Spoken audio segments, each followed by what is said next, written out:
Ah, yes, I can finally get a bunch of gold.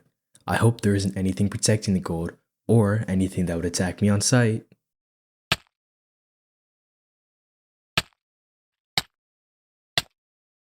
Hello everybody, welcome to Trussell Talks, where I talk about things you didn't know you wanted to know.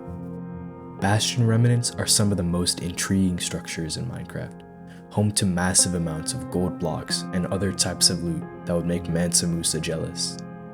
But when the player comes across the Bastions, they find it in ruins, as if something had happened to them. Who created these Bastions? What could have happened to them? Why are they crumbling to the ground? That is what I want to explore today. Before we get into the video, please consider liking and subscribing. It would really show me that these types of videos are things you all enjoy, and it pushes me to continue making them. Leave a comment down below if you agree with the theories I'm about to present to you, or if you don't. Anyway, let's get on with the video. First, let's start with the Nether. The Nether is a player's midpoint in their journey to defeating the Ender Dragon. It has 4 biomes: the Nether Wastes, the Soul Sand Valley, the Crimson Forest, the Warped Forest, and the Basalt Deltas. With massive lava seas, cyan and crimson forests, and massive structures, the Nether is surely not going to disappoint the player. The player can find the components necessary to craft the strongest armor and tool sets in this hellish wasteland with ancient debris. It also has 10 unique mobs that can only be found in the dimension. Going back to the structures, the Nether has 2 types of buildings: Nether fortresses and Bastion remnants. Nether fortresses are a topic too large to combine into one video, so this video is focused on the Bastion remnants. Bastions are often populated by 3 types of mobs: the Piglin, Hoglin, and Magma Cube. They are also guarded by Piglin brutes, a variant of the regular Piglin that will attack you no matter what. Bastion remnants have 4 types of structures: bridge, stables, housing, and treasure. The bridge structure is a large walled room with a Piglin face carved into it. It has numerous floors within the mouth and a bridge that extends from the mouth of the Piglin face leading into open air. The stables contain a 3-part wall structure with damaged Hoglin stables on each side. Hoglins have the highest probability to spawn in the structure in comparison to the other 3 structures. The housing unit consists of multiple 2-walled rooms arranged around a central courtyard with netherwort growing in the middle, similar to apartment units. The last Bastion variant, the treasure unit, is the most impressive one. It is constructed with massive walls supported by buttresses, with a bridge going across it. The structure contains numerous chests and gold blocks. The treasure room itself consists of many bridges suspended over lava. At the bottom of the room, there is a center loot area with gold blocks and possibly multiple loot chests. It is guarded by a Magma Cube monster spawner. All of these structures are known as Bastion remnants. These are ruins from another time, as remnants indicate that there used to be more of the structure before some cataclysmic event occurred that leaves us with this small, collapsing structure of brick and stone. We can assume that, due to the state of these ruins, such an event must have happened a long time ago. Before I go further into that, however, we have to discuss who built the Bastions. Well, it feels pretty obvious. The Piglins built them. It's pretty clear that the Piglins were, at some point, a civilization similar to our world's Roman civilization, and the Piglin civilization must have ruled over the Nether. With its flamboyant structures and massive carvings, we can see that the Piglins were the ones who constructed these structures. In addition to that, we can also assume that each of the 4 structures were connected. The bridges, stables, treasure rooms, and housing units all lead to the idea that they were one massive fortress at some point. A Reddit user actually combined all 4 structures together, and the final product is incredible. Yo, this is sick, bro. What? There's a bridge section right here. Okay. What the heck, bro?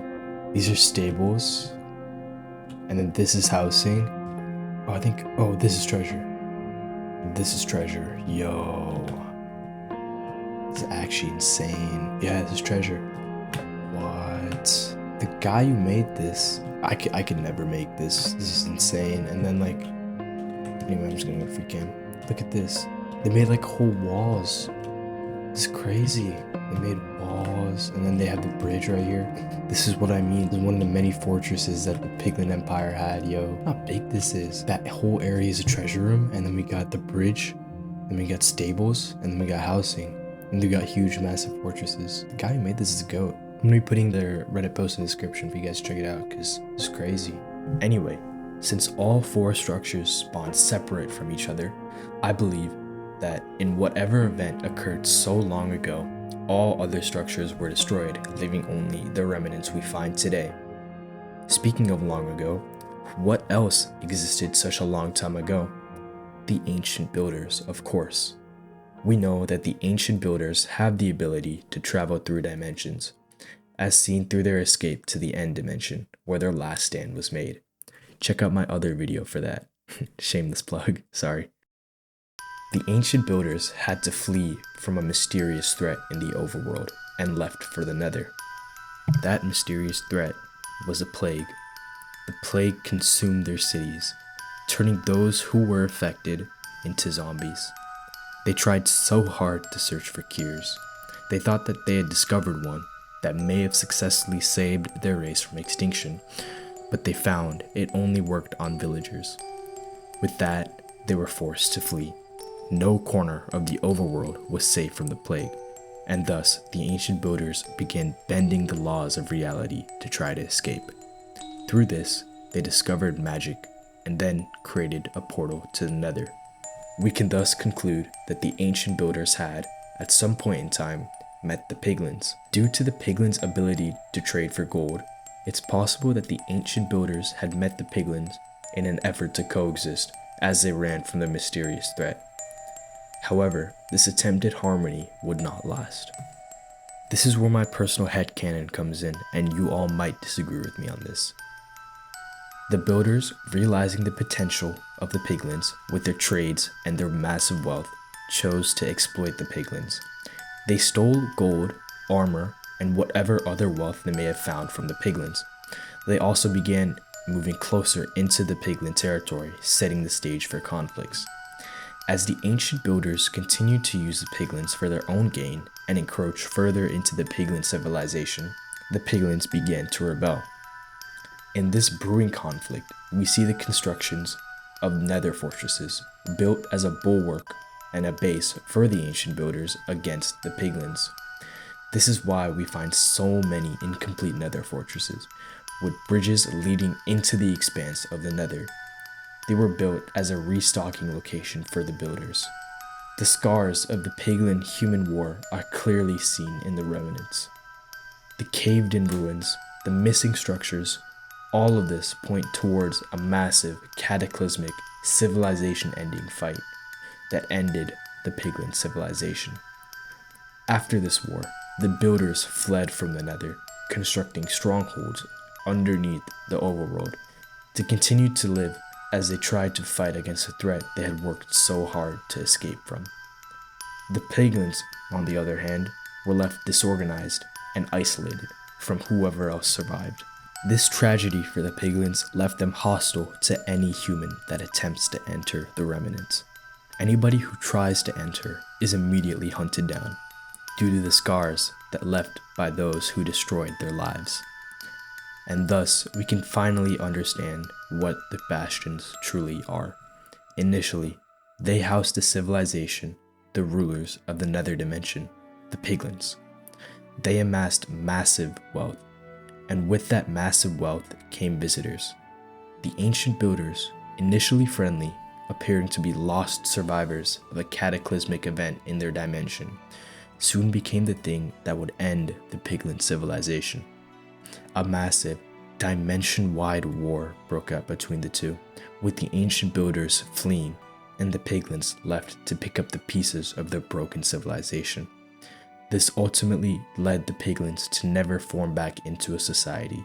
Their cities and ruins and their civilization destroyed.